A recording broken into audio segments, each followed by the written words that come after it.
Chers téléspectateurs, bonjour. Comme vous le savez, le 23 mars dernier ont eu lieu les élections municipales 2014. Et les Manimontois ont fait parler les urnes et ont exprimé leur préférence pour notre maire Patrick Floquet.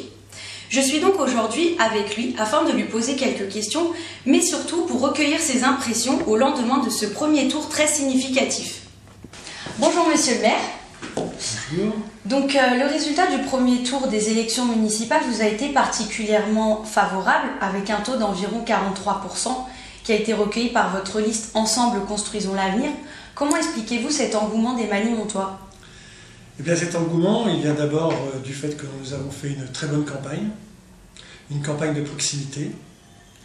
Nous avions défendu un bon bilan et nous avons fait des projets réalisables et surtout finançables. Voilà ce qui, à mon avis, a fait la différence. D'accord. Je suppose que vous partez confiant pour le second tour. Toutefois, avez-vous un message à faire passer à vos colistiers, mais également à vos électeurs ? Tout à fait. Il y a un message très simple, c'est qu'une élection se gagne sur 2 tours. Donc il ne faut surtout pas se dire « nous avons gagné ». Non, on n'a pas gagné, on aura gagné le soir du 30 mars. C'est vraiment très important. Et ce qui est important également, c'est d'amplifier le vote du premier tour et d'obtenir un meilleur résultat au second tour.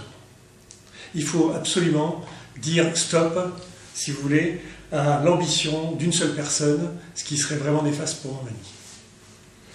Donc vous avez en face de vous 3 listes. Doit-on imaginer un second tour identique au premier, monsieur le maire ?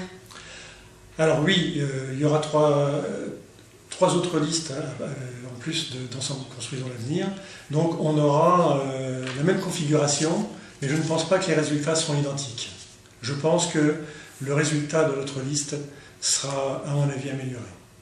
Et d'après vous, comment risque de se passer un second tour avec 4 listes en compétition ?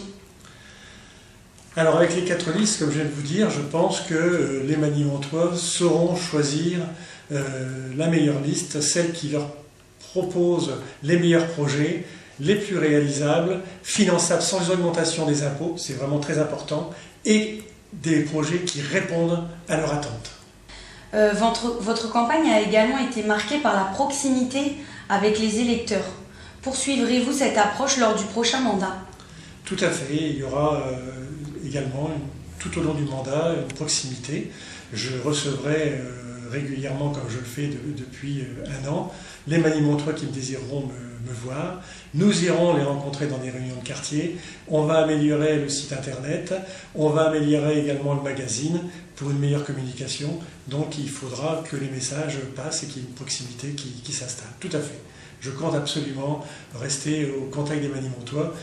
D'ailleurs, j'ai l'avantage d'être sur Montmagny, je dirais presque 24 heures sur 24, au contact des Manimontois.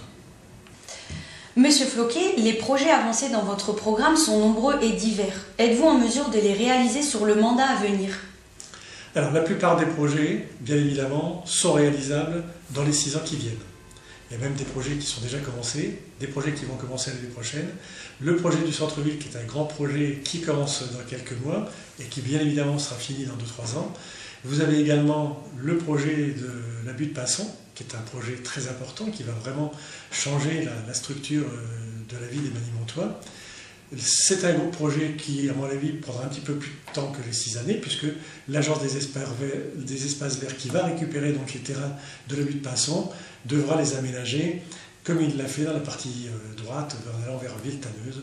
Donc c'est un projet qui est, à mon avis, un petit peu plus long que les 6 années à venir, mais qui sera déjà bien commencé à la fin du mandat présent en 2020. Donc, monsieur le maire, je vous remercie de nous avoir reçus, mais surtout, je vous souhaite que les Manimontois confirment leur choix du premier tour le 30 mars prochain. Merci à vous. Bonne soirée. Merci à vous aussi. Alors, je voudrais m'adresser donc à tous les Manimontois, déjà à 1591 Manimontois qui se sont déplacés pour voter pour la liste Ensemble construisons l'avenir. Je les en remercie. Mais j'aimerais également m'adresser aux 50% de Manimontois qui ne se sont pas déplacés pour venir voter dimanche dernier, qui se sont abstenus. Je les engage à venir voter pour le 2e tour et amplifier le résultat du premier tour. Voilà, je vous engage à venir, déplacez-vous, il faut absolument venir voter. Merci à tous. Quant à moi, chers téléspectateurs, je vous donne rendez-vous le 30 mars devant les urnes. N'oublions pas que voter est un devoir civique. Alors saisissons cette chance pour élire le candidat capable de construire l'avenir de Montmagny, main dans la main avec ses habitants. C'était Audrey pour Montmagny TV.